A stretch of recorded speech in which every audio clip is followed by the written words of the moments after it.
ഒറ്റ ദിവസം കൊണ്ട് ഒരു മല മുഴുവൻ ഇല്ലാതായെന്ന് പറഞ്ഞാൽ നിങ്ങൾ വിശ്വസിക്കും? അതെ, ഇന്ന് നമ്മൾ പറയാൻ പോകുന്നത് ഒരു മല മുഴുവൻ ഇല്ലാതായ കഥയാണ്. എല്ലാവർക്കും പുതിയ വീഡിയോയിലേക്ക് സ്വാഗതം. 1980 മെയ് 18-ാം തീയതി അമേരിക്കയിൽ ആ ദിവസം മൗണ്ട് ഹെലൻസ് എന്ന പർവ്വതം പൊട്ടിത്തെറിച്ചു. ഒരു അഗ്നിപർവ്വത സ്ഫോടനം. എന്നാൽ അതൊരു സാധാരണ അഗ്നിപർവ്വത സ്ഫോടനമായിരുന്നു. കാരണം ആ ഒരു പൊട്ടിത്തെറിയിൽ ആ ഒരു മലയുടെ മുകൾ ഭാഗത്ത് പകുതിയും ഇല്ലാതായി.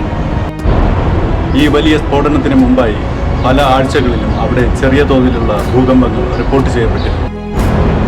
ശാസ്ത്രജ്ഞർ ഇതിനെക്കുറിച്ച് പഠനങ്ങൾ നടത്തിക്കൊണ്ടേയിരുന്നു.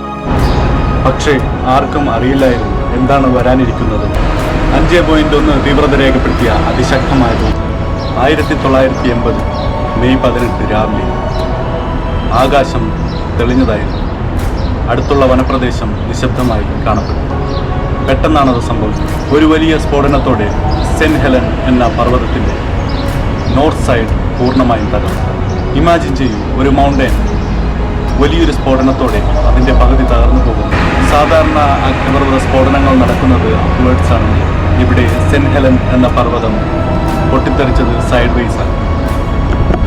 നിമിഷ നേരം കൊണ്ട് ചാരവും പൊടിപടലങ്ങളും കിലോമീറ്ററുകളോളം പടർന്നു. ആദ്യം പ്രദേശവാസികൾ എന്താണ് സംഭവിക്കുന്നതിനെക്കുറിച്ച് അജ്ഞരായി. കാരണം സ്ഫോടനം ശബ്ദത്തേക്കാൾ വേഗത്തിലാണ് നടന്നത്. നിമിഷ നേരം കൊണ്ട് ആ മലയ്ക്ക് ചുറ്റുമുണ്ടായിരുന്ന വനങ്ങൾ നശിച്ചു. മരങ്ങൾ തീപ്പെട്ടിക്കൊള്ളികൾ പോലെ കത്തിവീണു. പ്രദേശമാകെ പുകയും പൊടിപടലവും കൊണ്ടു നടന്നു. പകൽ നിമിഷ നേരം കൊണ്ട് രാത്രിയായി. പലരും ഭയന്നു. ആളുകൾക്ക് ശ്വാസതടസ്സം അനുഭവപ്പെട്ടു. സ്ഫോടനത്തിന് മുമ്പ് സെയിന്റ് മൗണ്ട് ഹെലൻ ഒരു കോണാകൃതിയിൽ അതിമനോഹരമായിരുന്നു. എന്നാൽ സ്ഫോടനത്തിന് ശേഷം 1300 അടി ഉയരമാണ് നഷ്ടപ്പെട്ടത്. ഇതിൽ നിന്നും നിങ്ങൾക്ക് ഊഹിക്കാവുന്നതാണ് എത്ര ഭയാനകമായിരുന്നു ആ സ്ഫോടനം.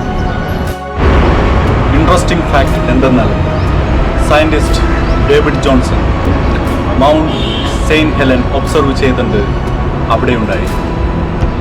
അദ്ദേഹം റേഡിയോയിലൂടെ അവസാനമായി നൽകിയ സന്ദേശം വാൻകവർ ദിസ് ഈസ് ഇറ്റ്. വാൻകവർ എന്ന് പറയുമ്പോൾ കാനഡയിലുള്ള ഒരു കൗണ്ടിയായിട്ട് നിങ്ങൾ തെറ്റിദ്ധരിക്കരുത്. അമേരിക്കയിലെ സെയിന്റ് ഹെലന് അടുത്തായിട്ടുള്ള ഒരു ബേസ് സ്റ്റേഷൻ്റെ പേരാണ് വാൻകവർ. പിന്നീട് ഒരിക്കലും അയാൾ തിരിച്ചു വന്നില്ല.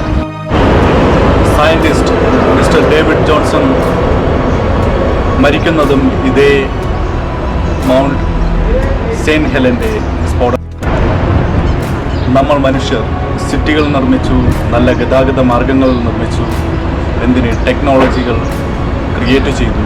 എന്നാൽ നേച്ചർ, പ്രകൃതി വെറും സെക്കൻഡുകൾ കൊണ്ട് നമ്മൾ മനുഷ്യർ എത്ര ചെറുതാണ് എന്ന് കാണിച്ചു. ഇത്തരം അൺബിലീവബിൾ സ്റ്റോറികൾക്കായി സബ്സ്ക്രൈബ് ചെയ്യും. Thank you very much.